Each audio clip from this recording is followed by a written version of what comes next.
हाँ, तो हम लोग शुरू करने जा रहे हैं चैप्टर 2। 9th क्लास की फिजिक्स में चैप्टर 2 है। फर्स्ट चैप्टर में हमने लॉ ऑफ मोशंस के बारे में पढ़ा था, बेसिक मोशन, और उसमें हमने जाना था कि मोशन क्या है, हमने जाना था रेस्ट क्या है। उसके बाद हमने देखा था एक्सेलरेशन, हमने देखा था स्पीड, वेलोसिटी और ये सब। उसके बाद लॉ ऑफ मोशन देखा था, ग्राफ देखा था। यहां हमें फोर्स से मतलब है। तो सबसे पहले जो हम लोग नीचे से स्टडी करके आ रहे हैं, हम उसी को कंटिन्यू करेंगे, रिवीजन। पहला फोर्स क्या है, तो फोर्स, तो अब यहां एनी टाइप ऑफ पुश और pull, any type of push और pull produce acceleration,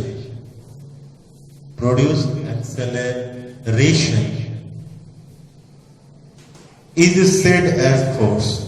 It said as force.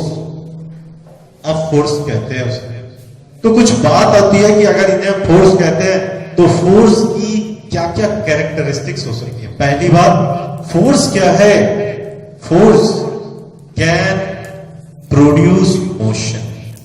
Force जो है मोशन प्रोड्यूस कर सकता है, किसमें, इन any object at rest, and any object at rest, कोई भी ऑब्जेक्ट जो रेस्ट में हो उसमें मोशन यह प्रोड्यूस कर सकता है। दूसरा बात, हाँ, तो हम देख रहे थे, तो force can produce motion in any object at rest.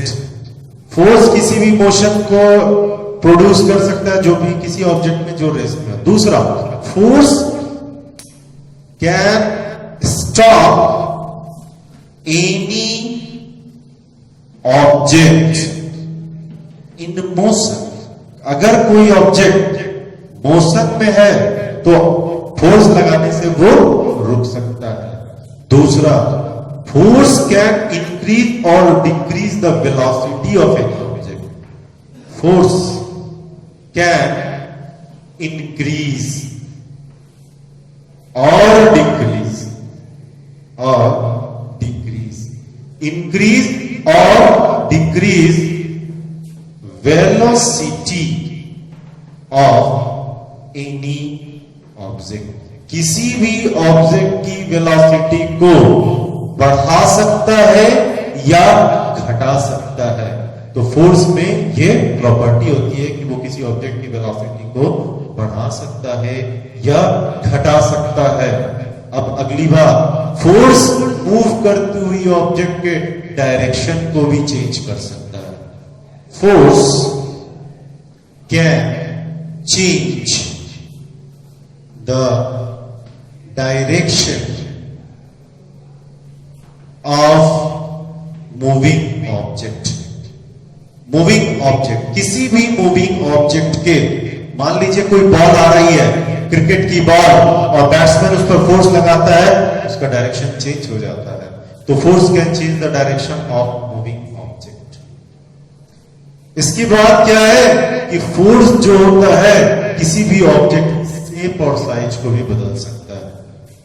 Force can change shape और size of any object, size of any object. भाई, किसी भी ऑब्जेक्ट की शेप और साइज को बढ़ा सकता है। ये क्या कर सकता है, या तो उसकी साइज को इंक्रीज कर सकता है, अदरवाइज डिक्रीज कर सकता है। तो हम देखेंगे कि अगर लेंथ में ये इंक्रीज कर जाता है या फिर डिक्रीज भी कर सकता है। तो force can increase the size of object or decrease the size of object। तो ये सब कुछ बातें थी फोर्स के बारे में। अब हम देखते हैं फोर्स की टाइप। फोर्स कितने टाइप का होता है।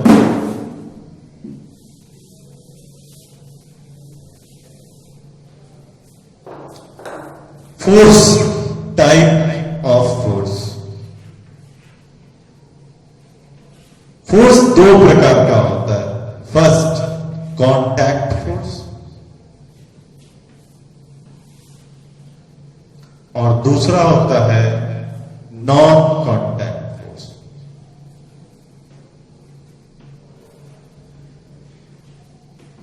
कांटेक्ट फोर्स जहां पर फोर्स का सोर्स और फोर्स जिस पर लगाया जा रहा है, यानी जिस पर अप्लाई किया जा रहा है, अगर ऑब्जेक्ट कांटेक्ट में रहता है, इस प्रकार के फोर्स को कहते हैं contact force.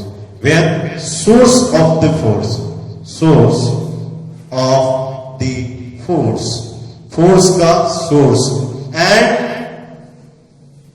Applied object remain in contact, remain in contact। अगर इस प्रकार का हो तब हम कहेंगे कि ये कांटेक्ट फोर्स है। For example friction, example friction. Friction क्या है? एक कांटेक्ट फोर्स है। जब तक कांटेक्ट नहीं होगा तब तक किसी भी प्रकार की फ्रिक्शन नहीं लग सकती। तो friction is the type of contact force. Muscular force is also contact force. देखिए दूसरा क्या है, यहां पर source and applied object,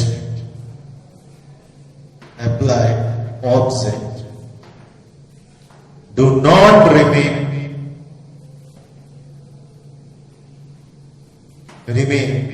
in contact. यहां पर कांटेक्ट में नहीं रहते। For example gravitational force, magnetic force etcetera.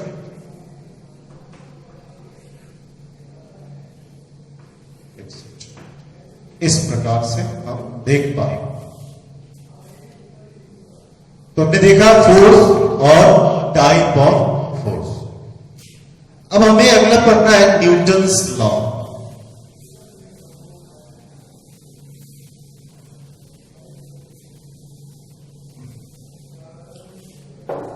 हम देखते हैं अगला न्यूटन्स लॉ।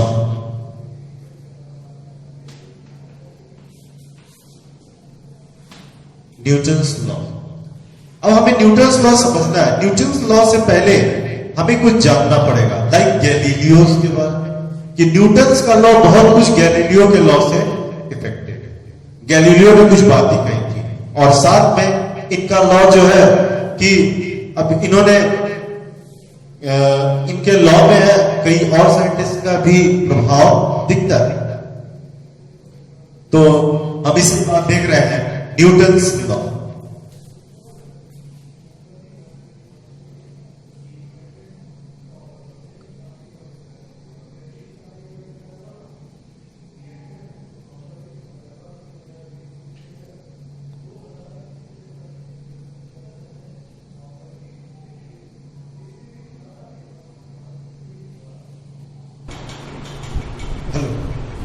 हाँ, तो हमें अब स्टार्ट करना है न्यूटन्स लॉ।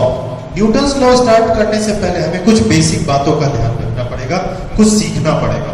जैसे पहला, रिजल्टेंट फोर्स। रिजल्टेंट फोर्स के बारे में हम अगर ये सीख लेते हैं तब हमें और अच्छे से। रिजल्टेंट फोर्स क्या होता है? कहता है कि सपोज कोई फोर्स लग रहा हो, इधर से 5 न्यूटन का फोर्स लग रहा है और इधर से लग रहा है 3 न्यूटन का फोर्स। तो फोर्स 5 न्यूटन का इधर से लग रहा है, 3 न्यूटन का इधर से लग रहा है। तो हम जानते हैं force is a vector quantity, लेकिन यहां पर डायरेक्शन सेम होने के बाद हम सीधे अटैक करें। तो अगर हम इधर से फोर्स को पॉजिटिव माने तो टोटल रिजल्टेंट फोर्स ऐड कर लिया जाए। रिजल्टेंट फोर्स, अगर हम राइट डायरेक्शन को +5 मानते हैं, लेफ्ट वाला -3, और टोटल बन गया 2n in right direction. Right direction, इसका हमें 2 न्यूटन का फोर्स बच गया।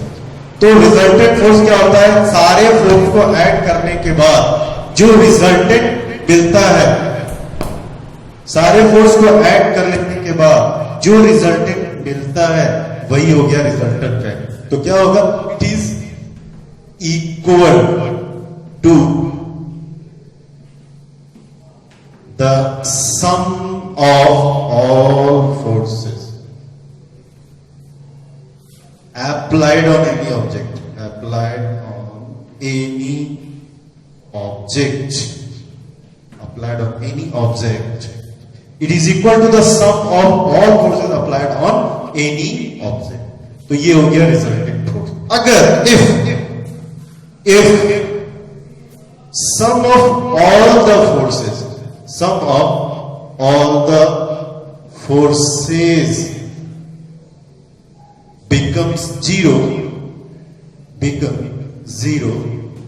then these forces are called, आपके इस फोर्स को, मान लीजिए बहुत सारा फोर्स है और उन सब फोर्स को जब हमने ऐड किया तो ऐड करने पर पाया कि वैल्यू जीरो हो गई। अगर ऐड करने पर सबकी वैल्यू जीरो हो जाती है तो वे कहलाते हैं बैलेंस्ड फोर्स, बैलेंस्ड फोर्स। और अगर नहीं होगा तो अनबैलेंस। सपोज यहां पर 2 न्यूटन का फोर्स और लग रहा है, सपोज 2 न्यूटन का फोर्स और लग रहा हो तो यहां टोटल रिजल्टेंट फोर्स कितना हो जाएगा? टोटल रिजल्टेंट फोर्स हो जाएगा 5 Newton minus 3 Newton minus 2 Newton 0 Newton. यानी यहां पर इस वक्त सारे के सारे फोर्स ने एक दूसरे को बैलेंस कर दिया, ये हो गया बैलेंस फोर्स। तो अगर सम जो है जीरो आ जाए, if sum of all the forces become zero then it is called balance force. और अगर if sum of all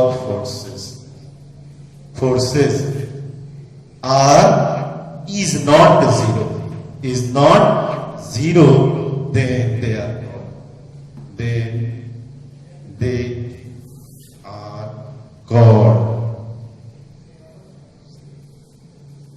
then they are called unbalanced force, unbalanced force। तब इसको अनबैलेंस्ड फोर्स कहा जाता है। समझ में? तो अब हम ध्यान देंगे कि अनबैलेंस फोर्स क्या कर सकते हैं। बैलेंस फोर्स कुछ भी नहीं कर सकता। अगर ये मोशन में है या इसमें नहीं है तो केवल और केवल बैलेंस्ड फोर्स, अनबैलेंस फोर्स ही इसको कर सकता है। ये गैलीलियो साहब ने देखा, अब एक्सपेरिमेंट में दिखाया कि गैलीलियो ने क्या किया, एक बॉल छोड़ा और वो जा रहा है जब तक कि फ्रिक्शन उसको रोक ना दे। यानी उसने कहा कि अगर बैलेंस्ड फोर्स हो तो उसमें कोई भी चीज की परिवर्तन नहीं होगा, और अनबैलेंस फोर्स होता है तो यहां परिवर्तन होता है। यही चीज हमें न्यूटन्स लॉ में देखी।